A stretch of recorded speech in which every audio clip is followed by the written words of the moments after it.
أعوذ بالله من الشيطان الرجيم.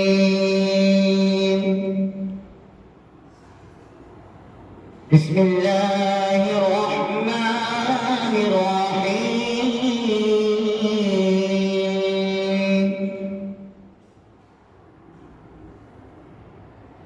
ربنا إني أسكنت من ذريتي بواد غير ذي زرع عند بيتك المحرم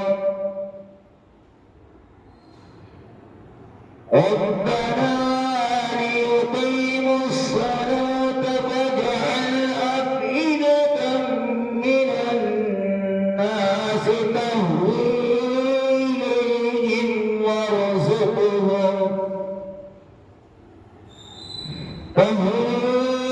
إليهم وارزقهم من الثمرات لعلهم يشكرون.